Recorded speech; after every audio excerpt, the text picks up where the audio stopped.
Okay, guys. Back to Tony. Sorry, thank you for keeping yourselves amused while I was just doing that. I promise you it'll be worth it, because I was just downloading some things that I've just created very quickly this morning in preparation for this meeting, because I looked at that chapter and I thought, oh my goodness, I bet a lot of people don't get all the way through this. And you can see by the, we've dropped off, I think we had 12 on the group last week and we're down to 6. So welcome Coralie and Stan and all the rest of you that we've already welcomed. So we'll get started without further ado with just going through the Noble Goldman principles. So if I just give everyone a number, so Vicky, if you want to be number 1, I think Binta was next on, so you can be number 2, and then Kobe number 3. I think Stan might have just beaten you to it, Coralie, I'm not sure, but number 4, Coralie then number 5, and I will go number 6. So I will just share screen. I know we've had a couple of apologies this morning, so I think this is probably all we're going to get, unless we get a few late arrivals. And they can always join in as we go. Okay, now that's stuffed it all up. Hang on a minute. Sorry, hold on. I'm just going to have to go back and close those other documents. I thought you could have several documents open all at once and share screen, but for some reason it's looking like I can't.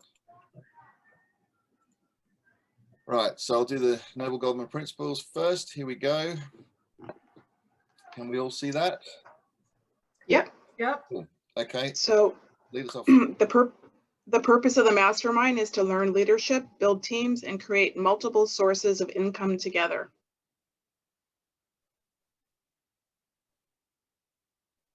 We are here to inspire and challenge each other to reach and exceed goals. Each member is committed to their own success, as well as the success of every member of the group. We are committed to meeting in person or virtually for 1 hour every week. We are present. There is no multitasking or distractions during meetings. We are collaborative. We listen without interrupting, lecturing, or judging. We celebrate each other's successes without jealousy. We are honest and participate by giving thoughtful feedback. We are open and listen to different perspectives without being defensive or offering excuses.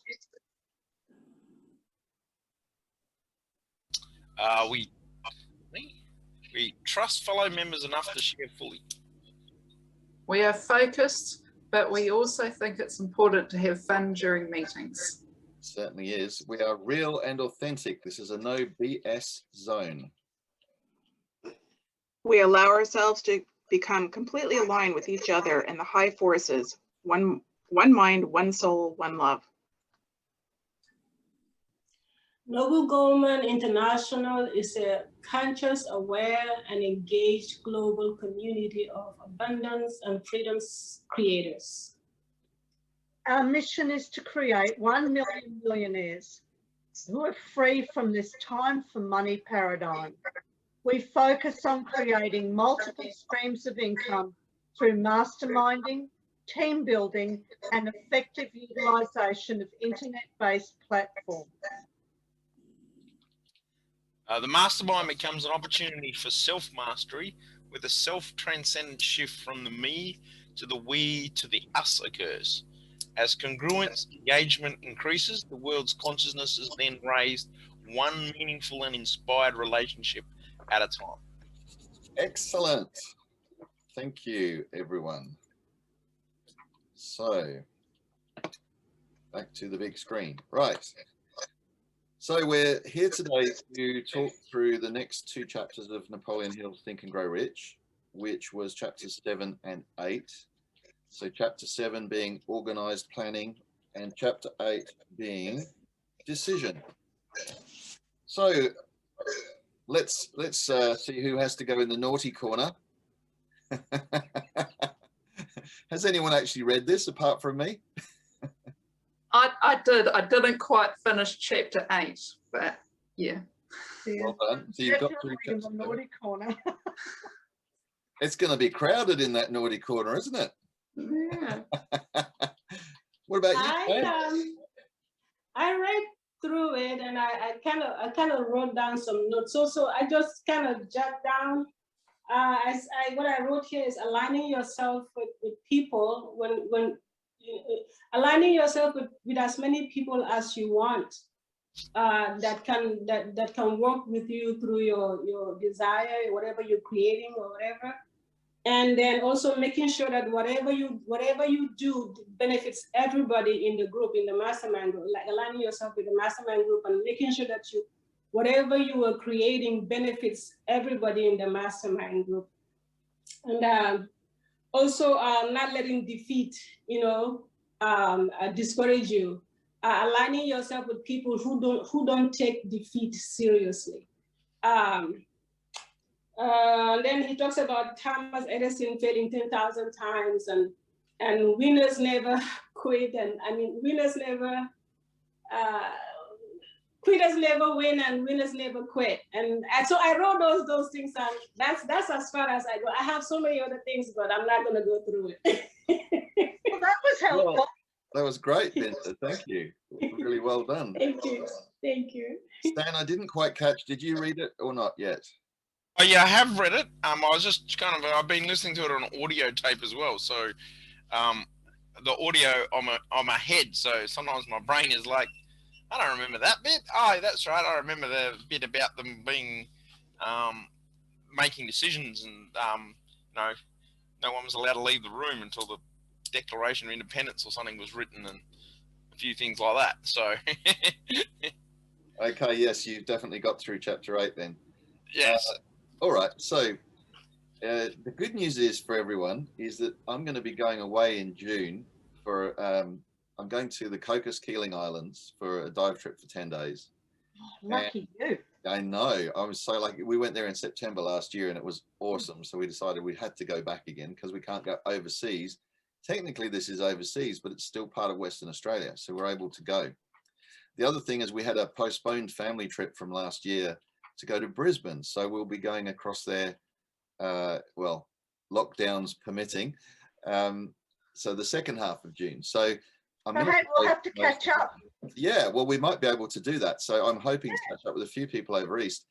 And probably I would imagine I'll still be able to hold my normal masterminds from over there because I'll still have my laptop and an internet connection. I'm not sure about the Cocos Islands one though, because I will be diving on some days and we don't know yet which days. So there may be an opportunity there for you all to catch up a little bit because you'll have a little bit extra reading time. So we'll have an intermission there where I can give everyone a chance to catch up, and then we'll resume when I get back from it. So probably when I'm in Brisbane. I read faster. I just thought I'd give you that little bit of encouraging news so that you don't get despondent and think, oh, I can't catch up, I'll just fall behind and it's not worth it. I'm going to use this weekend to read. I don't like being in the naughty corner. Well, the good news is nobody's really in the naughty corner. I know that. We've all got lives. We're all busy people. And, I've had to make a kind of a big effort because when you're leading the call, you have to have read it. So I did read this book. I must admit, I've read it a couple of times, but a long, long time ago. So it's been a great exercise for me. Very interesting. I'm a great highlighter of books. As I go through, I like to pick out the main points and I'll highlight them. I don't use pencil, Stan. I use highlight colors.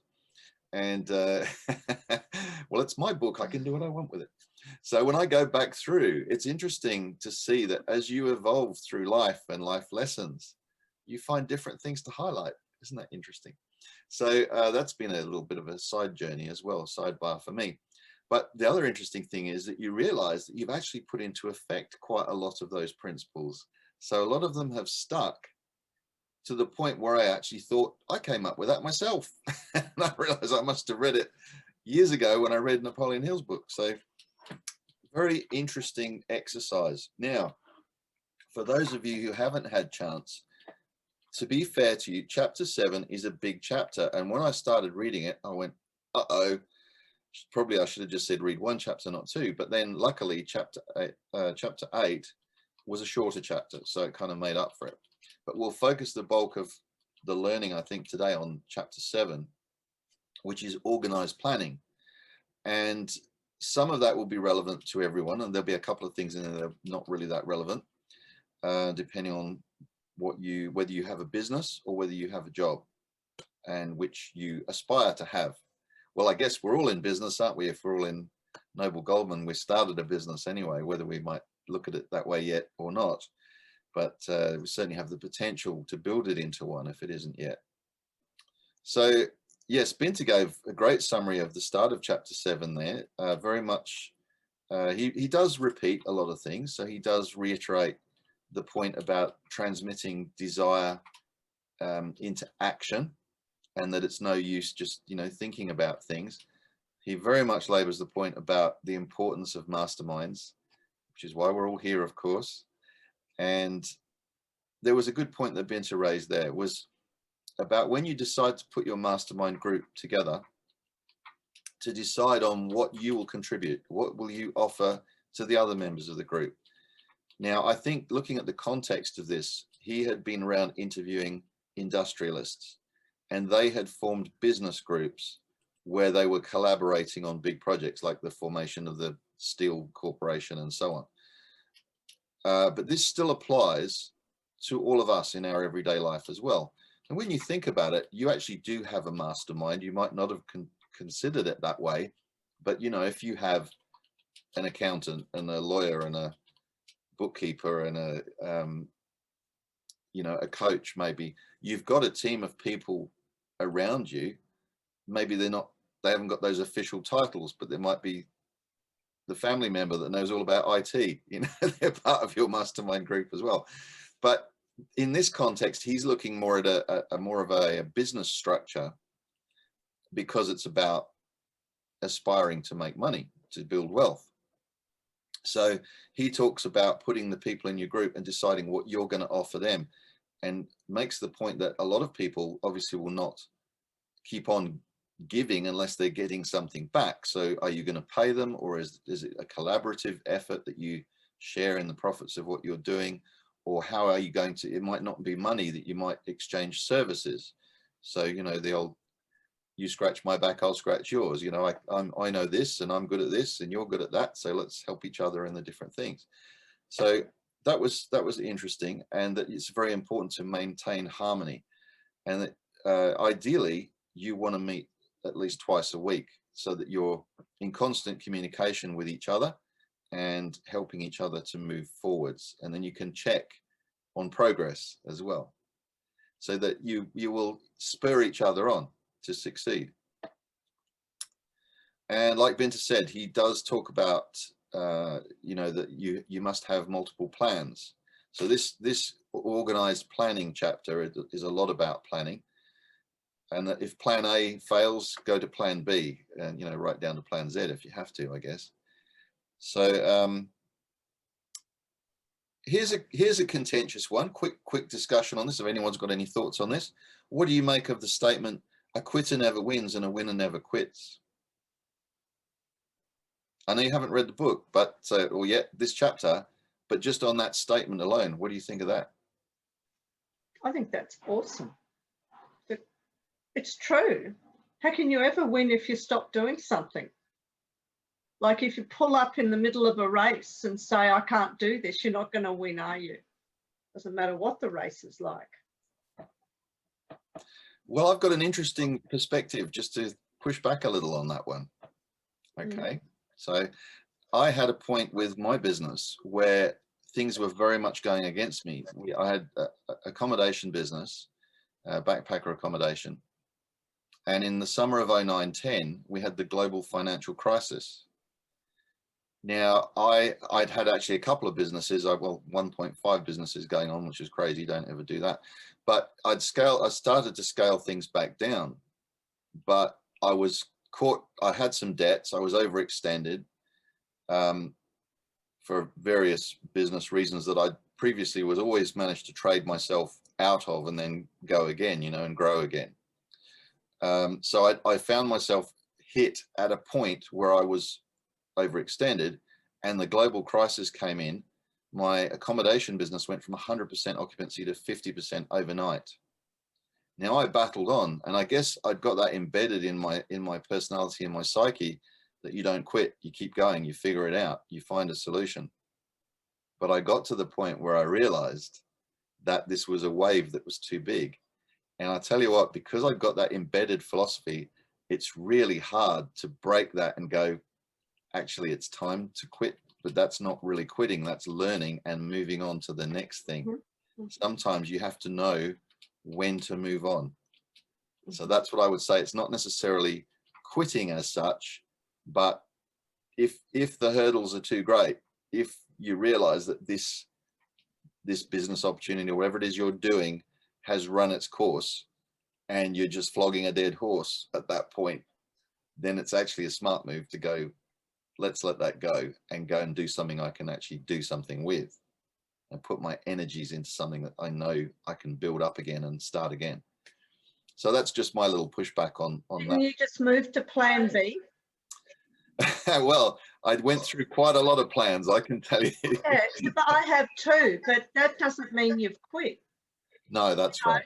That's true. You know, like if you take the definition of quitting as quitting everything, giving up on everything, stopping everything, you know, there's different perceptions of what quitting means.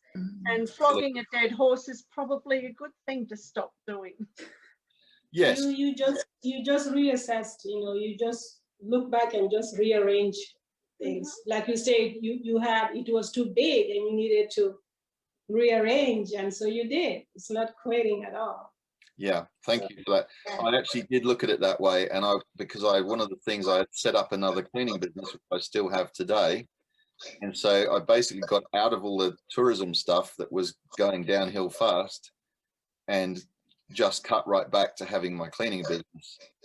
And then, having got rid of a business that I'd had, it was a 24/7 business for 14 years, I was able to breathe a massive sigh of relief and go, I've freed up my time and my energy again. Okay, what can I do now? I've got this cleaning business ticking over, bringing in some money. So that's when I went into coaching. So it was it turned out to be a blessing in disguise, but at the time it was horrendous. You know, you're trying to keep a business afloat when everything seems stacked against you. So yeah, that's a good definition, is about the distinction between quitting and reassessing and changing plan. Cool. Then he goes on to talk about the major attributes of leadership.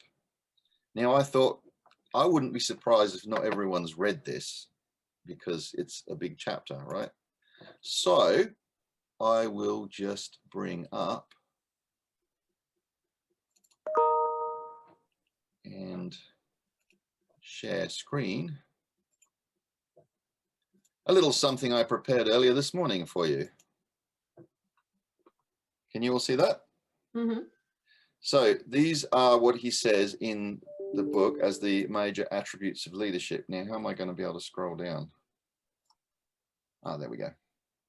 Just move all your beautiful faces to the right a little bit and I can access the scroll button.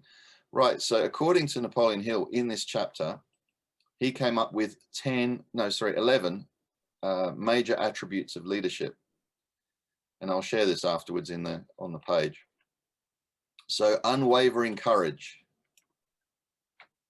self-control, a keen sense of justice, definiteness of decision, definiteness of plans, getting into the habit of doing more than you're paid for, having a pleasing personality, because who wants to work with someone that's not very pleasing? Now, this is an interesting one. He said sympathy and understanding. And when I reread that a couple of times, I thought I would have actually used the word empathy rather than sympathy, which I think is what he actually meant, to be fair. So in the sense of relating to your team, to your followers, and being able to understand what they're going through, what their challenges are, getting to know them, and therefore, you know, building on people's strengths and helping them overcome their weaknesses. Mastery of detail. See, there you go. I just used a bit of detail. Willingness to take responsibility and cooperation, which of course is all masterminding. So who's got any thoughts on that little list? Vicky. So I think you also have to think about the time that he wrote this. So Yeah. empathy was not a word that was used back then in the same way as it would be today. Thank you. Personally, I loved this section here, as well as the next page when it talks about the 10 major causes of failure. I'm a social worker, right? So I think a lot of this for me comes kind of just naturally as being part of my profession and just who I am and how I was raised. So I'm extremely grateful to both my parents as well as my grandmothers, because they made me this way. It's values and modeling and guiding. And when you talked before, Tony, about, you know, thinking that you gave up on a business and thinking that it was, you know, a mixture of good and not good, sometimes we just need to move forward. And if you just reframe it and say, it's time for me to do something else, or, oh, I have this other thing that just resonates with me. To me, it's a rewording. It's just making it something that's, I don't know, just resonates better with people. You know, like I lost my job of 20 years ago, 6 weeks ago. I've been relatively unemployed doing whatever I want for the past 6 weeks. And now I'm looking obviously for new employment and I'm applying. And I know there's a new opportunity out there, and I know there's still so much that I can do, along with all the things I still want to start on the side. And it will all connect. It will all just mesh. It's just a feeling. So for this to me is NG. When I look at this list of 11 things, whether it's within masterminds themselves or whether it's in the friendships that we form, because some of us, you know, connect that we're outside of the mastermind and we still chat and connect. I think it's really important to encourage and inspire and motivate one another. So that's kind of what I would say. Absolutely, that's great, Vicky. Yeah, for sure. And you need the next bit of it, Vicky. You need the bit that says apply for positions. Then I have. So I want to let you know that today I applied actually to the Canadian Red Cross. Well, there's a whole section on how to apply for a job. Yeah, I know. It might not be relevant to everyone. If you've got a business, you might not need to know how to apply for a job, but he does spend quite a bit of time in this chapter on how to write up your, well, what we'd call a CV now, a resume. Yep. He gives, you know, and again, like Vicky said, you've got to consider when this was written. Yeah. There would probably be a lot of different thoughts on how that should be done now. Any other thoughts on this slide before I go on to the next one? I mean, for me, courage, you know, like unwavering courage for me is also learning what, you know, like allowing myself to learn what I don't know. I grew up not going to school, and I used to always tell myself that I'm not smart, I'm not this, I'm not that. But since I came to this city of New Orleans, I was able to actually put myself through trainings that I never thought I could do, but courage allowed me to push through that. So you have to have courage, otherwise you can do, you know, you can really not move, you know, you cannot live a life that is filled with, I don't know, pleasure or meaningful life, because then if you just stay in the comfort zone, you never grow. So that's the way I look at it. And I'm also taking a chance. Being courage is also taking a chance of doing something new, where I'm also developing, you know, starting my own business. And that's taking a chance. That's being courageous to just put myself out there. So that's also courage. So that's the way I look at it. Yep, very good. Okay, thank you. That is a good example of courage, Benta. Well done. Any other thoughts on that? Because this is the positive bit where he talks about the positive traits of leadership, the major attributes of leadership. I'll just forewarn you that he goes on then to give the 10 major causes of failure in leadership. And then there's another section we'll go into, which is 31 causes of failure in life. So it is a big chapter because he wades through a lot of these things. I suppose, you know, Jim Rohn actually said a while ago that, you know, that you should get the people who have failed to teach courses, because you can learn just as much, if not more, from people who've got it wrong than from people who've got it right. You know, how not to do it. Tony, I just want to say, I think it's really good that he started with the positive and he finished off the chapter with the not so positive. At least he started it off on the right foot. Yeah, he does. You're right. He does bring it back around again at the end, though. I can see where my flaws are in this, even in the positive part, like the definiteness of plans. Yeah. I'm just not good at doing business plans, and I always put them off. You know, I just put them off. And mastery of detail, I can get very much involved in detail, but not necessarily the details that need to be taken care of first. You know, in a way, it's a bit like creative procrastination, you know, where you get really detailed in doing things, but yeah. So I can see, just looking at the positive list of leadership, I can see my flaws in that list. I can identify with them. That's great. Thank you for that honesty. I will add something to that. I'm just trying to think whether it fell in this chapter or the next chapter. No, it just fell in. So I'm sure it fell in this chapter, which was about the importance of self-analysis. So that comes towards the end of the chapter. So yes, being able to look at a list like that and go, well, that's where I'm falling short. That's honest, and that's being realistic, knowing what your strengths are and knowing what your areas for improvement are. Are you open to a piece of positive, constructive feedback on what you just said? Sure. When you tell yourself, I'm not good at this, you're repeating a belief that is open for change. Okay, but if you keep on repeating it, you'll keep embedding it as I'm stuck, I'm no good at this. Whatever it is, you know, doesn't matter whether it's off this list or anything else in life. Our self-talk is so powerful and so important. So even I was playing beach volleyball last night. one of the guys is going, oh, I'm just no good at hitting the ball, you know, this way. And I said, change that.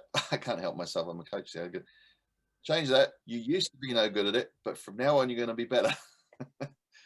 Yeah. Julie, nice of you to join us. How are you? I'm so sorry I'm late. I just got tied up making savouries halfway through and then time's gone. Sorry. Well, you could have brought some to share. Yeah. And the old-fashioned little meat pies. One of my weaknesses. Okay. Well, no, they used to be one of my weaknesses. They're not anymore. See, there you go. There's a quick reframe. Very good. When you catch yourself saying something that is not serving you or is not empowering you, just like you've got the video button, just press stop, rewind. How could I say that better? That's going to be more empowering for me going forwards. Because you'll be amazed when you start doing that, you will find you're constantly saying these things, and the more you repeat it, the more you're embedding that belief. So that's a great thing just to pick yourself up on and watch out for, is what am I telling myself I'm no good at? And it usually starts with I am or I'm not. Yeah, well, we could say, for example, in my case, I can improve in the area of planning. It's not a put down, it's sort of a working towards a goal. How would you identify with, say, number 5? What would you say to yourself? Well, there's a number of ways you could word it. You could say, I'm in the process of defining my plan, clearly. I have a draft plan, but I'm fine-tuning it. Fair enough. The thing is, it's about action and moving forwards. It's not about being stuck or regressing to past setbacks and past failures. We've all got them. We've all done plenty of things wrong, I'm sure, if we had time to sit there and talk about them. the thing that's important, and it comes up in this chapter, is that when you have setbacks, temporary defeat, is to learn from it, is to go, okay, that's happened. Let's be honest. Let's be realistic. That's happened. What can I do about it going forwards? Can I be better if I get a chance to do it next time around? Can I be better at doing it next time around? What did I learn from this? It's a very important life lesson. It is. Tony, can I just add to that? Because I think also sometimes when any of us get caught up in one of these areas, that it's okay to ask for help. And sometimes a lot of us, for pride or whatever reasons, we're just like, oh no, we'll just figure it out ourselves. But then it's like, well, if I know that you can help me in this area or Kobe can help me, like, why wouldn't I ask? Because like it would obviously go much smoother and much quicker, and you know, and it's going to benefit me as well. So I think people have to be open to asking for help. And I think a lot of people do get stuck in that idea. Oh, I think that's so true. So true, Vicky. In fact, let's make this a point of action for everyone, just for the purposes of us all moving forwards and working towards our self-mastery. How about we take on the challenge for this next week? Listen out for your own self-talk whenever you catch yourself saying, I'm no good at this, or oh, yeah, I can never do that well, or I'm hopeless at that. You know, if you can catch yourself saying that, press the stop button, rewind, go, how can I reword that? Is that helping me to say that? No, it's not. How can I reword it and change it going forwards? And one of the ways is go, I used to be no good at that, but now I'm improving. Now I'm learning new things. Now I'm picking the brains of my mastermind group and moving forwards. That's a great idea, Tony. Yep. Sure. And then if you like, you can report back on it in the next meeting. If you learned anything or you found yourself repeating anything, that's a really good one. You find when you've had a defeat or a setback, what do? You go around and tell all your friends, and you go, how many? By the time you've told that story 20 times, well, obviously I'm no good at this. You've convinced yourself that you're no good. You keep it alive. Yeah. So let's. My mother was an absolute expert of that, and by the time she'd told it so many times, the drama increased and the period of time increased till it was, you know, absolutely outrageously a lie in the end, you know, but a very dramatic one.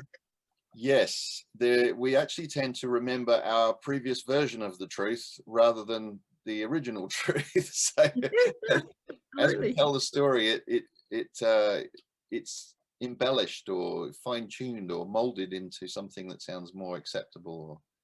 Yes. You know, you just did things like this are sort of every day. I mean, especially there are times, and my computer just wouldn't go yesterday. Just wouldn't start. And I did slop a little bit of water on the key, but it was only a tiny bit and it flicked off and it carried on going. So I don't think it was that. And anyway, I've got the call this morning, and you know, the man said, oh my goodness, I think it's big stuff. And, you know, I don't know him. He's my brother's repair computer man who he trusts very much. And, you know, I think it's the battery, but I can't even get into it. And it's going to cost money even if I get into it. And I thought, oh no, you know, here we go. It's doomed before it's even looked at. And then I ended up upsetting my brother because he was saying that this chap didn't have integrity if I was asking questions like that. And I thought, well, no, you have to ask questions, surely. Just send something somewhere and they say, no, I think it's the battery, and then that's it. And I've got a new one to buy for you. So I thought, well, hang on, I'll just take my time here.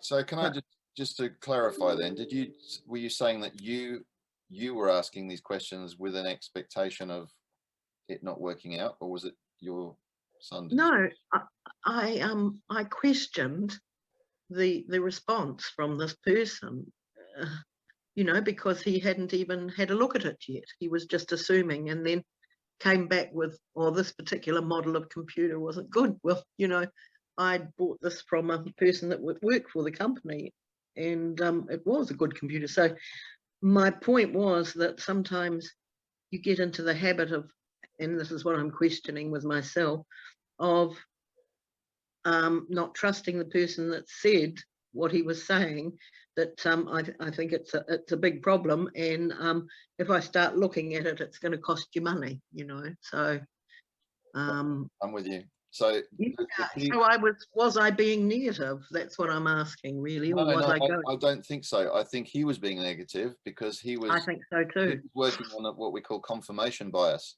So if you've got a viewpoint that all these computers are bad, then you're going to filter everything through that sort of, well, that filter. So you're going to be assuming that everything's wrong because it's a bad computer. And then, you know, and then I ended up upsetting my brother because I was questioning, you know, what he was saying, and how can you say that if you haven't even seen inside as to what's happened, you know? So I think in this case, what you were saying, you had every right to question that because you were picking up confirmation bias on his part. Yes, I think so too. That's what I immediately. That computer example. Think about where that happens in every other area of our lives as well. Where have you already made up your mind that a situation is a certain way, and then you go and look for the evidence to support that belief. Yeah. And right? You know, I the computer is only a couple of years old. It's a laptop, but it was a good quality one, you know, I thought. Right. An 8p, and I've had no problems with it, you know. So if I can just relate that back to our previous point. Yeah.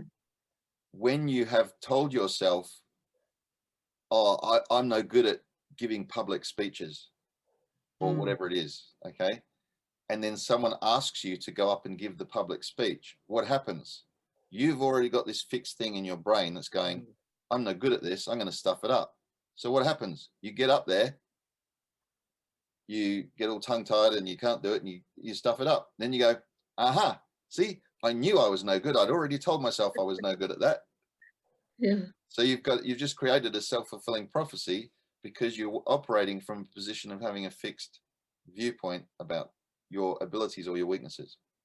Well, my fixed viewpoint is I continue to get bad luck and have to keep paying out things instead of anything coming in. So that's what's kind of behind me at the moment, because everything I've touched, not quite, but almost, you know.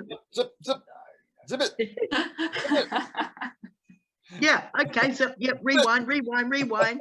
I've had quite a few things lately that have cost me money.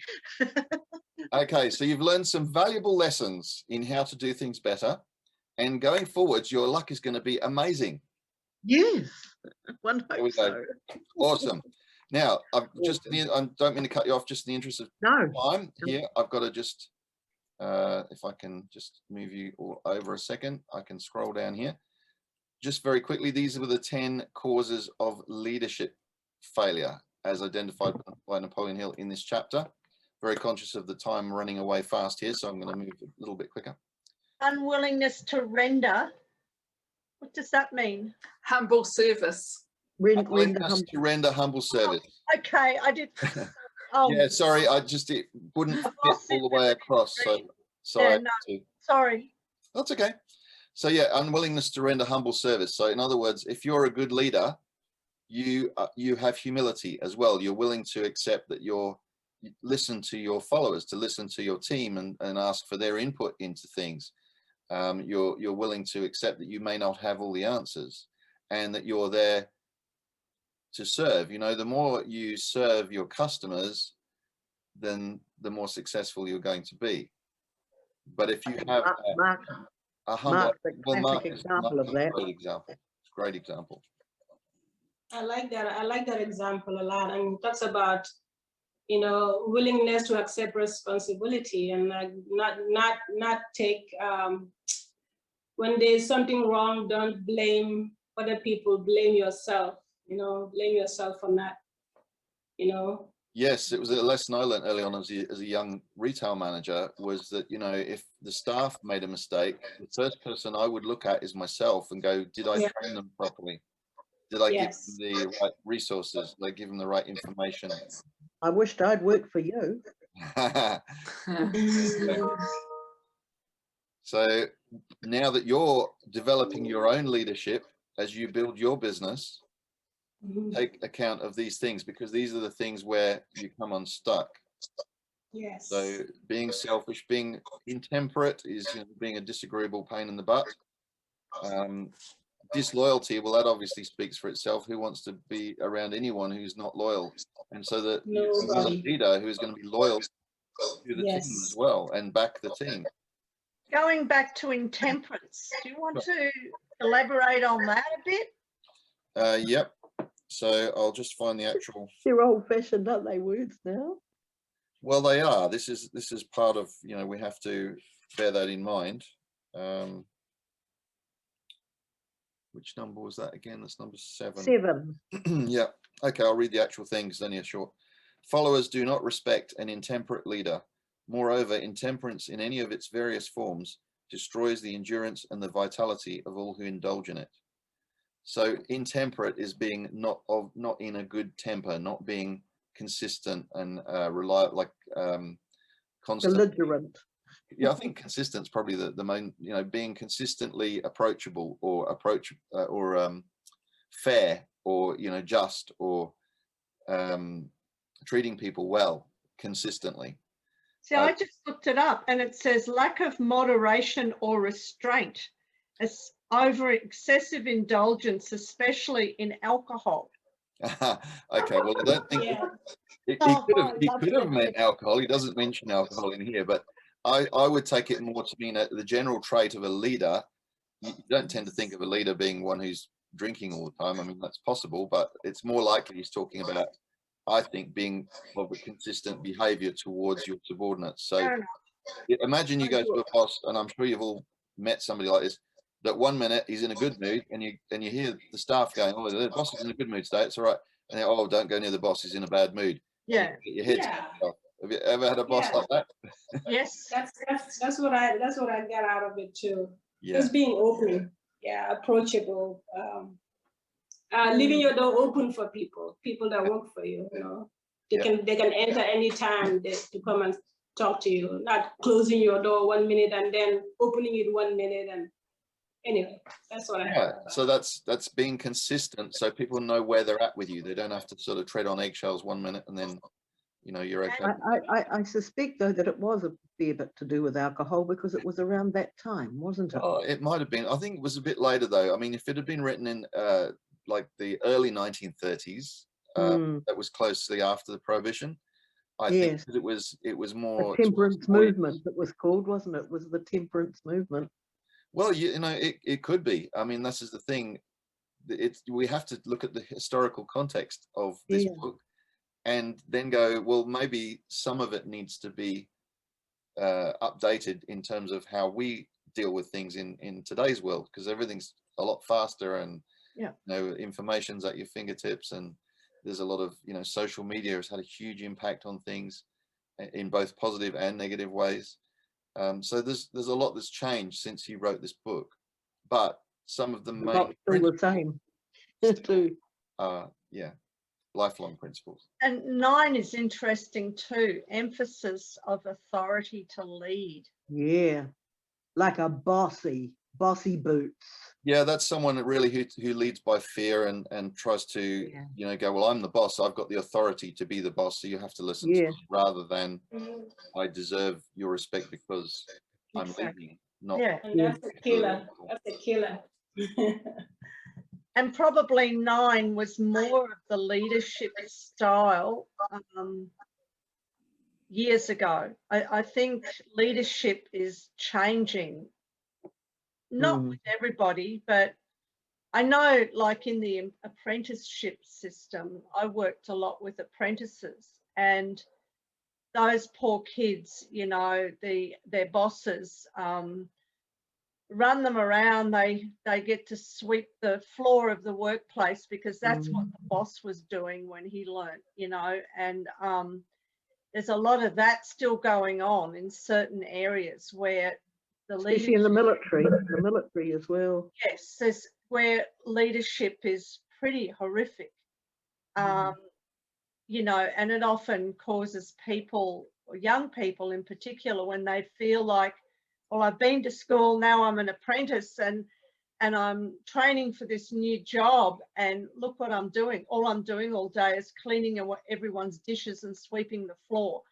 and you know, that kind of attitude. It's really poor leadership. But then in bigger areas, leadership has changed a lot, you know, in big business. So yeah. And then you get the opposite of that, where you get these young people starting to learn something and they want they want it all laid on. So you can, you know, it's always moderation, isn't it? It's yeah. Because what do you do with that? What do you do with that attitude when they come in and they don't work and they, you know? I see you, Vicky, just 1 second. What I'm just aware of the fact that we're running out of time rapidly. I'm just going to give a very quick summary of what is contained in chapter 8, and then we'll come back to the 31 causes of failure in life. If you know, then we've got a little bit of time, and if anybody has to go, then they go, because you'll be able to read those 31 things for yourself. And then I'll come back to you, Vicky. You just hold that thought for a second.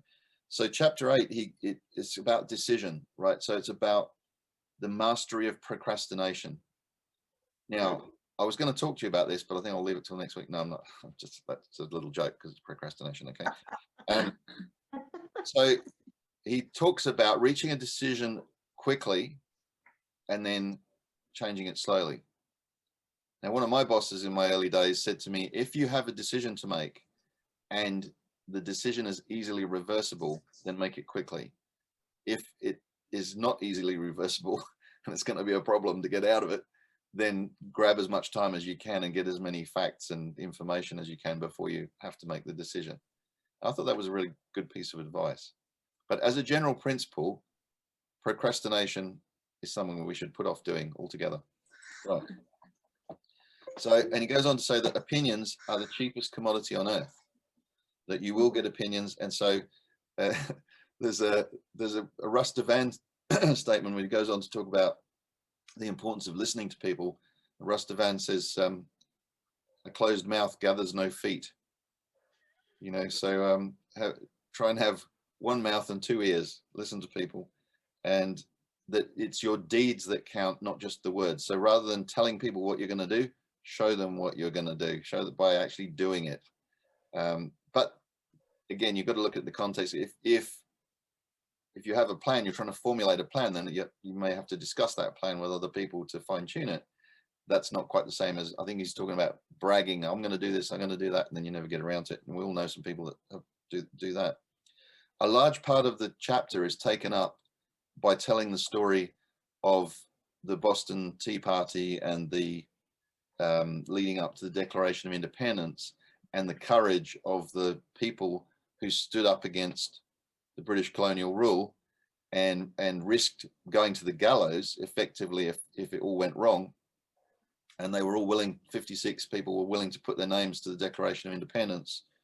And so he tells a lot about that story, about the courage required decisions sometimes to be a leader, to go after what you want in life.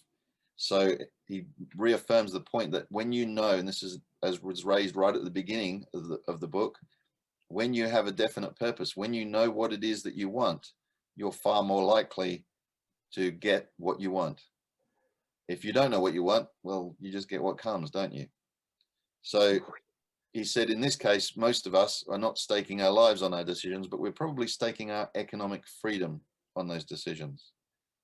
You know, we either continue in as asleep individuals, listening to all the rubbish that the media throws at us and so on, or we awaken and we do what we're doing here, and we question things and we discuss and we try and learn new things, and we work on our self-mastery and we increase our level of consciousness. So that's essentially what that chapter is all about.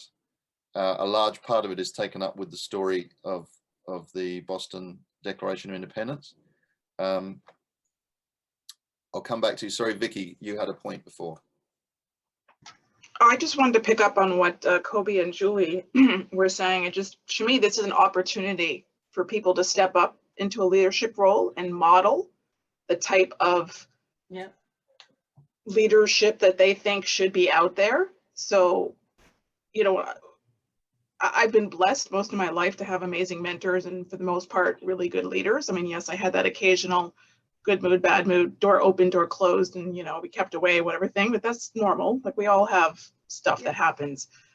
But I like to think this is an opportunity for younger generations to maybe step into a leadership role and model what they want, because obviously what worked for our parents or our grandparents is very different than, you know, every generation has their own style, if that makes sense. So I just wanted to say, to me, this is an opportunity for people to step into a leadership role.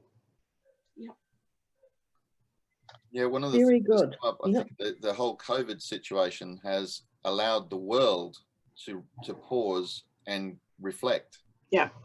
And you know, we've all had more time to stay at home and actually think, instead of being out there busily, you know, on the hamster wheel.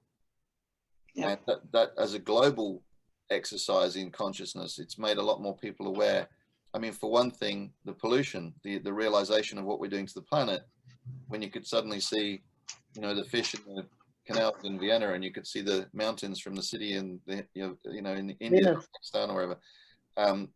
The, you know, the skies seemed clearer, and you know, the air seemed purer, everything seemed better and vivid. So there was a huge awareness of what we're doing to the planet, so which needed to happen, but also a big a movement towards consciousness and a quest for knowledge and learning again. So yes, great point, Vicky. Thank you. And that's why this platform, Noble Goldman, is so essential, because it's bringing out so many wonderful leaders, you know, that are participating all over the world, and it's really wonderful. If it hadn't been for that, I wouldn't be able to be here today, talking with such people. So and allowing me to, you know, to be courageous and put myself out there, and learn to speak in front of people, and do all that. So thank you. Thank you for honoring us with your presence and your contribution, and to all of you. Now, just aware of the time, so if anyone has to go, then please don't feel bad about leaving. I'm just going to bring up the other last slide. Okay, Stan, thank you. Just bring up the other last slide, and then we can talk to that one as well, about the 31 causes of failure in life. As I said before, sometimes we can learn just as much, if not more, from things that went wrong, or people that have done things wrong, rather than necessarily just watching all the people that have done it right all the time. So, you know, we need to identify both our strengths and our weaknesses. And sometimes we see some of the things that we might have used these as an excuse to not be our best version of ourselves. So, well, I'll just let you read through. You can see probably 16 of them, can you, on the screen? Yes. Yep. We'll go. Anyone want to pick out anything on those that they want to talk about or question? Oh, I just like these. They're really bang on, aren't they? Aren't they? I'm amused my book arrived 2 days ago, so I can really get into it now. I had to order it locally. I'm amused by lack of controlled sexual urge. I didn't see that. Amused or guilty of? I'm amused by it. I was kind of like, oh. I would never have expected to see that. I mean, in the chapters that I read so far, it is mentioned, but to be honest, I would have never expected to see point 11 in a book called Think and Grow Rich. Yeah, well, he actually talks about the transmutation of sexual energy into into making wealth. Don't forget it's a time period, and there's a lot of religion and stuff that's brought in, so you have to look at that whole piece that is not as, you know. Yes. I'm amused. I can't help it. Tickles my funny bone big time. Well, you know, there's quite a few of these that leap out at me. I can tell you. Number 15 leaps out for me. Well, yes, I've got wife number 3 sitting next to me here, so I've got it right finally. But I learned on that one. And I can very much relate to number 15. Very much relate to that. Yes. Me also. Me too. Is there anything that anyone disagrees with on those first 16? No, but I would just love to talk about the sexual urge. Well, how long have we got? How long have we got, Julie? Because that actually happened to me on my job just after I got married, and I was actually fired from a job because I wouldn't sort of I wouldn't get into the well, what do we say? The moves that some of it was an accountant's office, and the moves some of the partners were doing on young women, and because I wasn't even interested in that, and just young, newly married, and I was so dumb, I didn't even know that that's what was happening. You know, I wasn't dumb, I was innocent, should we say, of such urges. But I actually lost my job. You know, I lost my job because of that. So because of one partner, and I wasn't I wasn't so easily persuaded. Yes, well, there's a lot of that. Yeah, but it's quite interesting recent years, isn't there? that comes up because, you know, nobody would even admit that was going on. You know, it was just power and control, and nobody stood up for anything. So it's very interesting to see that there. Well, there are people in Parliament, in the Australian Parliament and government, that are discovering that that's not really helping their political careers, their lack of control of sexual urge. Also, if they put it to better use, creativity, and went off in a different direction, yeah, sometimes they can create something better. Yeah. Just saying. Tony. All right, let's go to the next second half. We're being naughty. Oh my God, there's more. Oh hell. Did somebody else have anything else on that first 16? No. I wanted to ask you, Tony, what does the number one, what does that mean? I don't really understand that one. Okay. So hereditary background, what does that mean? If you've been born into poverty, for example, okay. If you've got very poor family, rather than coming from a rich family, which well, that's me. So. Well, no, it is a factor. There's no denying that. You know, if you're brought up in extreme poverty, it puts you behind the 8 ball. Does that mean you can use that as an excuse for the rest of your life? No, because plenty of poor people have gone on to beat that and become extremely wealthy. Exactly. But thousands haven't either. So this same with insufficient education. You can take control. You can blame it, or you can take control of the situation and go, I'm not going to be a victim. I'm going to take responsibility, and I'm going to educate myself. And that's why I see myself, because like I told you, I come from a background where I didn't have the opportunity to go to school. It's not that my parents didn't want me to, it's just there was no opportunity. But I didn't let that, before I used to say that I wasn't worthy, but now I know it's not true. I can educate myself, and that's what I'm doing. So that's really powerful. Congratulations for doing that, because it's so easy to get caught in a loop like that where you go, I'm not worthy, because it's not your fault that you haven't had that starting you know, the sort of the foundation. But that's, and how wonderful that you've got NG, that you can use that also to educate yourself. It's brilliant. Thank you so much, Julie. Thank you. No, I absolutely congratulate you for that, because we all have different, you know, we can all relate to one or more of these things on this list, and we know that that's the area we've got to work on. But notice I don't say we're not stuck there. We have to work on it, and we can work on it. And that's the great thing about, you know, what the opportunity that's in front of all of us here. All right, so scrolling down the list to the last, you'll see that number 31 is there anything else that we didn't think to put on the list. Category. That's fine. But you know, how many times have we got involved with the wrong people, dodgy characters? You know, I've certainly come across a few in business along the way. Yeah, number 17 stands out for me. Yeah, indiscriminate spending. I went through a bit of that where I, lost control of my finances and had a big credit card debt, but I got it all sorted out, cleared all that. I haven't had credit cards for the last 4 years now. I use debit cards instead, so I'm using my own money instead of the bank's money.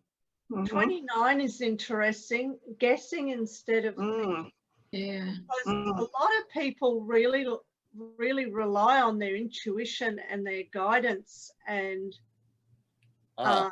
even people in big business relying on their intuition without I don't know, would other people call that guessing? No, I don't think no. I think there's a distinction there between intuition is when you know from a place of your inner guide that you're doing the right thing and it's in accordance with your values, with your view of the world, all right? And maybe that you're tapping into the higher consciousness as well, where you have that feeling that you're being guided to follow a path, that it's your destiny to do something. That's different to guessing, That would be thinking, wouldn't it? No, it's more feeling.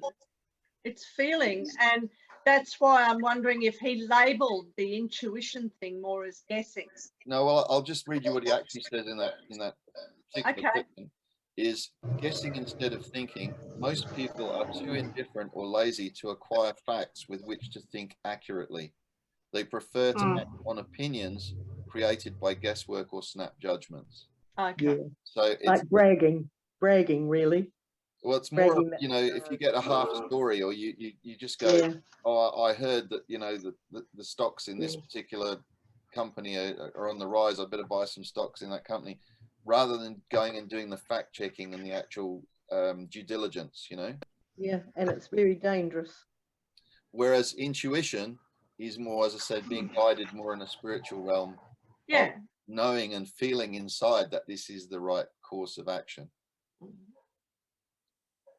And bear in mind, Napoleon Hill was raised in a very middle-class white Christian background. So, he would have looked to his God. Excuse me.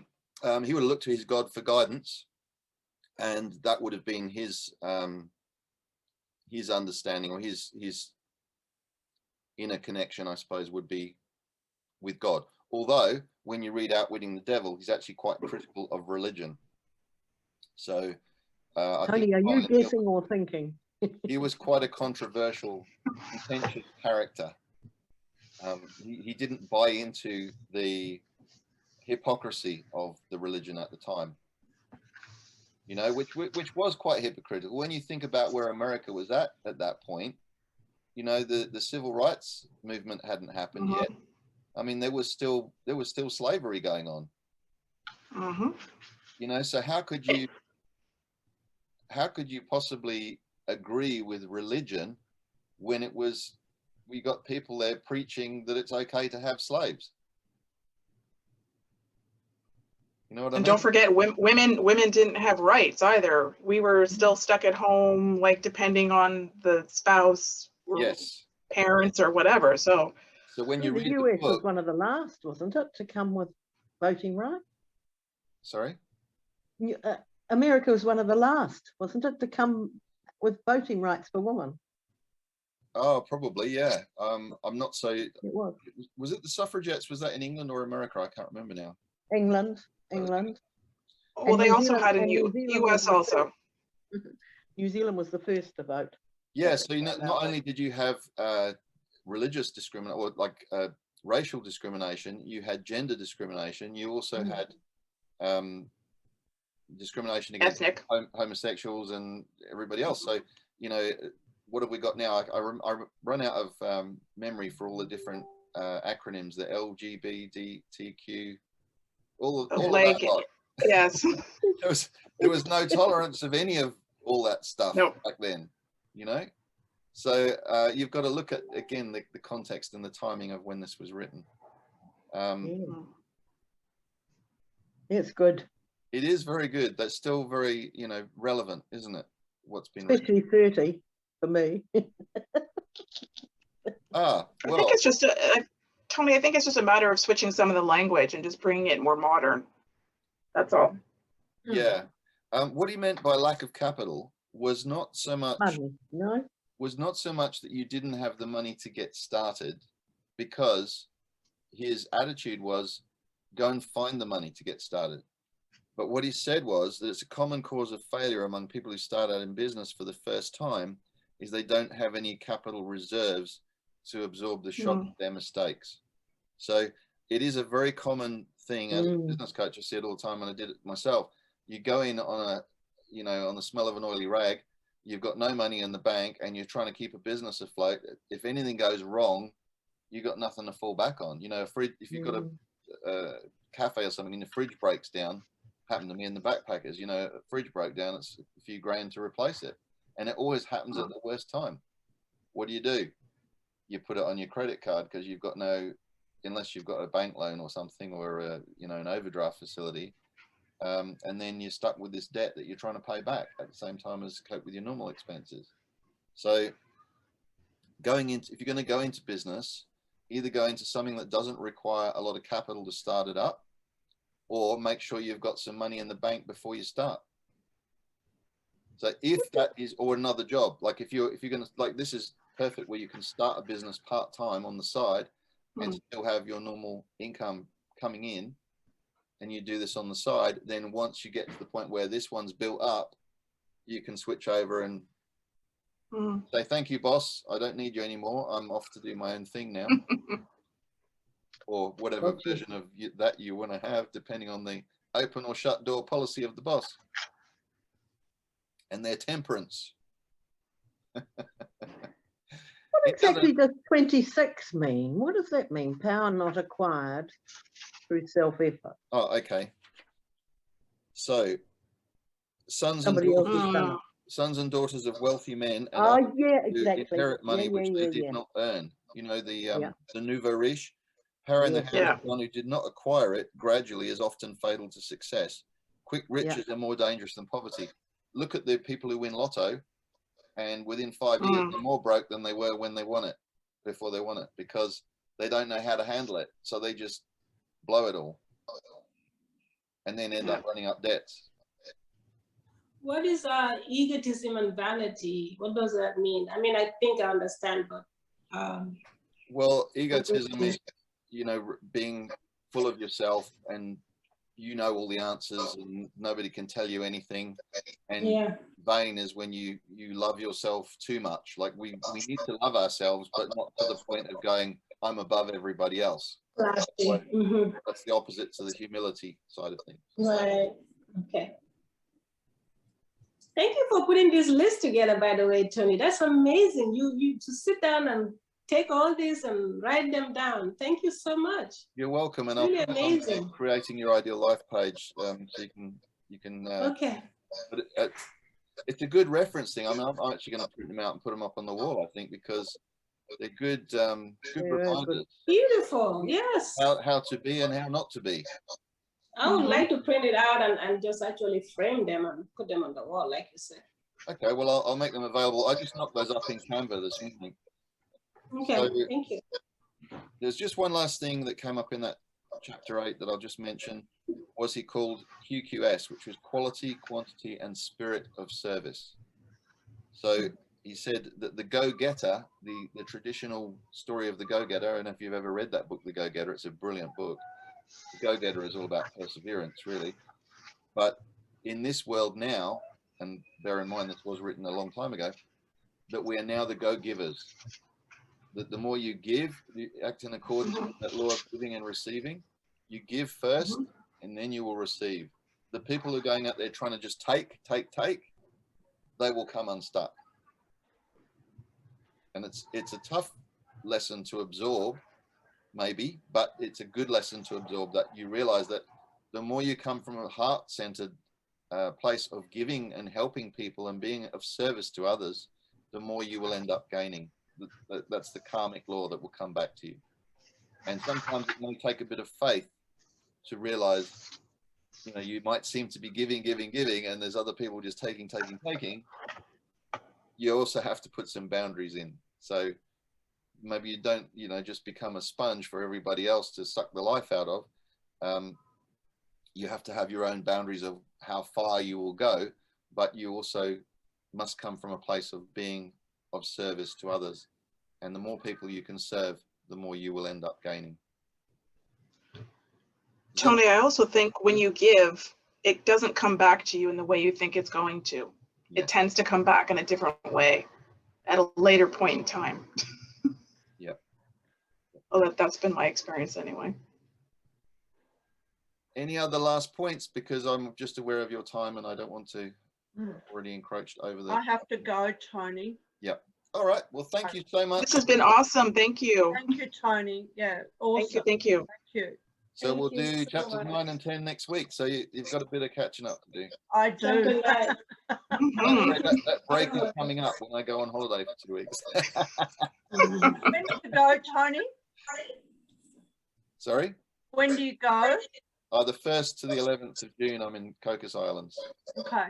As long as there's no wonderful. lockdown. Thank you so much, Tony. Thank you. Tony. Have a Thank great you. week, everyone. And remember, catch yourself if you're saying any negative things to yourself and correct it. Yeah. Okay. Bye. Okay. Great week.